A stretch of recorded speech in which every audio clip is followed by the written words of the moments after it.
안녕하세요. 오늘의 차는 2014년 동종어룡 옌차입니다. 옌차는요, 충이차창의 장지견 선생님께서 벌레 먹은 찻잎으로 다 만든 차예요. 2012년에 처음으로 소량을 만들어 보셨는데 얼마 안 되니까 친구들하고 만들어서 나눠 드셨다고 해요. 친구들이 야, 차 너무 좋다. 그래? 그러면서 벌레 먹은 찻잎이 생겼을 때 조금씩 소량으로 만들어 오신 차라고 합니다. 벌레 먹은 찻잎으로 하다 보니까 약간 고전적인 동방미인의 맛과 향이 있다고 합니다. 그러면 일단 옌차를 5g 넣어서 우려서 마셔보고 이야기를 나누도록 합시다. 옌차 5g입니다. 보이시나요? 옌차를 집어넣고 빨리 세차를 하고 우려보도록 하겠습니다. 자, 그러면 끓인 물을 한 김 식은 물이에요. 15초 우려보도록 하겠습니다. 우롱차는 또르륵 말려 있어서 풀리는데 조금 시간이 걸려요. 한 번 더 우려보겠습니다. 색깔이 너무 예쁘죠? 아름다운 황금색입니다. 이 차가 벌써 10년이 됐잖아요. 11년을 향해 가고 있는데 아름다운 황금색에 살짝 붉은 기운이 들어간 맑고 깨끗한 빛나는 황금색의 차탕을 볼 수가 있습니다. 지금 향기가 몰려오고 있어요. 맛을 보도록 합시다. 김이 나가도록 살짝 열어놨습니다. 달콤한 과일향이에요. 약간 열대과일향? 맛있을 것 같은 과일향. 향 너무 좋고요. 맛도 달달하면서 맛있어요. 달고 시원하고 약간 구수한 듯 하면서도 아우 달고 맛있네 이런 느낌의 차랍니다. 맛있네요. 매력적이에요. 저희 오래간만에 마시는 건데요. 차 진짜 맛있다 이런 느낌이 드네요. 그러면 옌차 이야기를 좀 해드려야죠. 옌차는 벌레 먹은 차나무 잎으로 만든 차잖아요. 그러면 이 차나무와 초식동물, 차나무와 벌레와의 관계 이런 것들, 차나무에 관한 이야기를 일단 해볼게요. 아열대 따뜻한데 거기 차나무가 일단 많아요. 근데 이 차나무들이 적응을 잘해요. 남쪽에 나무가 많으면 서로 빛을 보기 위해서 키가 커지잖아요.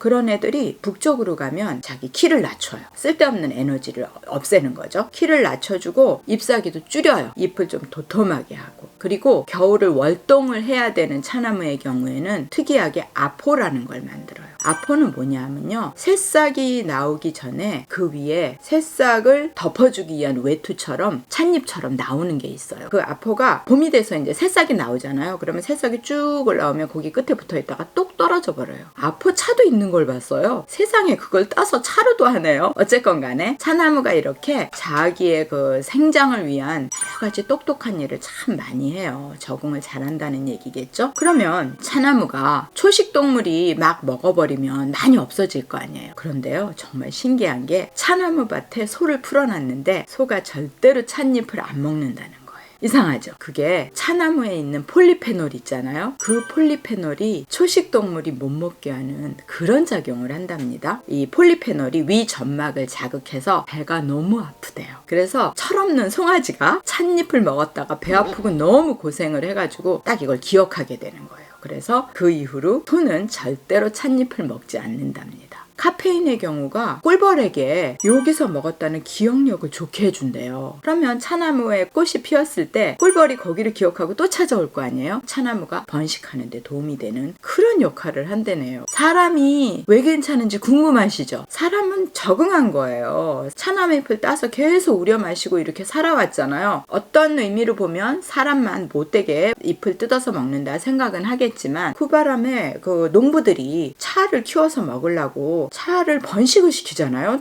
차나무를 퍼지게 해주고 먹으니까 공생하게 된 거예요. 서로 도움된 거죠 뭐. 그러면 차나무와 곤충에 관한 이야기는 차를 한 번 더 우려 마신 다음에 말씀드리도록 하겠습니다. 이번에는 20초 우려 볼게요. 색만 예쁜 게 아니에요. 빛나는 황금색에 향기가 지금 몰려오고 있습니다. 그러면 우리 네 번째 우린 차를 마셔보도록 하겠습니다. 향기는 아까보다 좀 더 부드럽게 다가와요. 은은한 달달한 과일향. 다음에는 문양배를 한번 써서 해봐야 되겠어요. 향기를 즐기기 위해서 향기를 듣는 잔이라고 문양배를 한번 써보도록 할게요. 맛은요, 아까보다 조금 더 편안해졌어요. 시원하고 약간 더 구수해졌어요. 단맛은 밑에 깔려 있고요. 그 위에 시원하고 구수하고 그런 맛이에요. 편안하죠. 차나무는요, 어린 잎과 새싹들이 이제 나오기 시작하잖아요. 그러면 잎의 뒷면에서 향기를 분비를 해요. 약간 우리가 표현하기엔 풀비린내라고 해야 되나? 그 향기뿐만 아니라 새로 나온 잎들의 연한 초록색 아시죠? 연두색. 그 색감하고 뒤에서 나오는 향기가 벌레에 유인하게 되는데, 벌레들이 와서 잎을 먹으면 새 잎이 성장을 못하고 문제가 생기잖아요. 그래서 찻잎이 새로운 성분을 만들어서 발산을 해요. 이게 또 얼마나 똑똑한지 어떤 벌레냐에 따라서 향기 성분이 달라져요.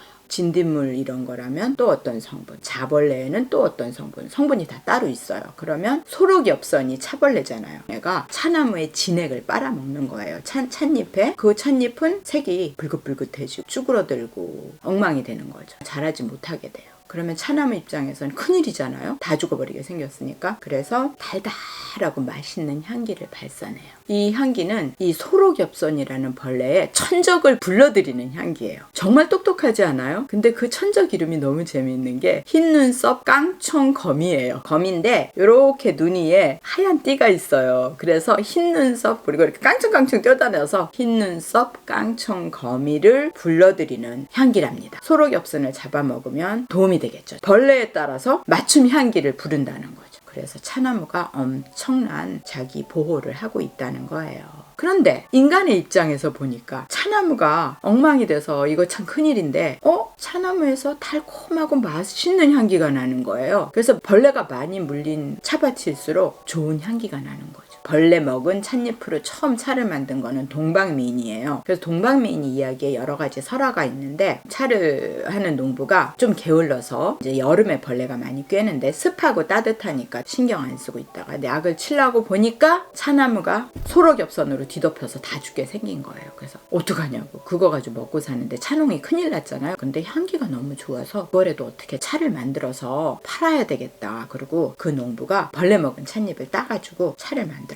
그런데 동네에서는 뭐 다 아니까 좀 멀리 가서, 모르는 동네에 가서 벌레 먹은 잎으로 만든 차를 팔았어요. 근데 향기가 좋고 맛있어서 비싼 값에 잘 파는 거예요. 그래서 기분이 너무 좋아서 농부가 와서 그 차를 비싸게 잘 팔았어 그랬더니 허풍치지 말라고 사람들이, 농부들이 뭔 허풍이냐 그래서 이 차 이름을 허풍차, 그 팽풍차라고 그러는데요. 그게 허풍차란 뜻이래요. 그거로 시작했다는 말이 있어요. 나중에 뭐 영국 엘리자베스 여왕이 마셔보고 너무 좋다, 동방미인이 됐다, 뭐 오리엔탈 비율이다, 뭐 이런 말은 있고요. 지금 동방미인이라 부르는데요. 마찬가지로 벌레 먹은 찻잎으로다가 옌차를 만들게 됐는데, 차이가 뭐냐면 동방미인들 같은 경우에는 벌레 먹은 찻잎을 약간 홍배도가 높게 해서 홍차 스타일로 만든 거고, 얘는 동종오령 스타일로 만든 그런 차이라고 할 수 있는데, 벌레 먹은 찻잎으로 만든 차, 동방미인, 또 옌차, 귀비차 이런 애들은 비슷한 공통점이 있어요. 달달하고 향기가 너무 좋다. 특히 동방미인 같은 경우에는 벌레가 많이 먹을수록 차가 맛있잖아요. 그러다 보니까 벌레가 잘 먹을 수 있게 옆에 높은 나무를 심어서 바람이 안 오고 보호를 해줘요. 그러다 보니까 자연적인 유기농차가 됐다. 농약을 절대 안 치고 옆에 높은 나무를 심어서 보호까지 해주는 자연 친화적인 그런 차가 됐다는 점이 또 좋은 점이라 할 수 있겠습니다. 그러면 우리 차 맛있게 마시고 소록엽선 이야기, 차나무 이야기도 했으니까 5번째, 6번째 차를 마셔보도록 하겠습니다.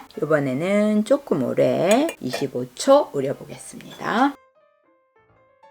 여전히 달달하고 맛있는 열대과일향. 맛은 달달하고 시원하고 편안하고 목에서 술술술술 잘 넘어가는 그런 맛입니다. 자, 그러면 우리 차 맛있게 우려 마셨으니까 엽저의 상태를 한번 확인해 봐야 되겠죠? 오늘도 개완이니까 개완채로 보여드리겠습니다. 보시면 잎이 좀 생각보다 크죠? 벌레 먹은 잎으로 만드는 차들은요, 조금 봄철에 만들지 않아요. 여름에 벌레들이 소록엽선이 찻잎을 먹기 시작하기 때문에 보통 6월 10일, 20일 이 정도에서 많이 만든다고 합니다. 그러다 보니까 찻잎이 좀 봄에 만드는 차보다는 좀 크다, 이런 느낌일 거예요. 오늘도 우리 차 맛있게 잘 우려 먹었으니까 오늘 이만 끝내고요. 다음에 만나요.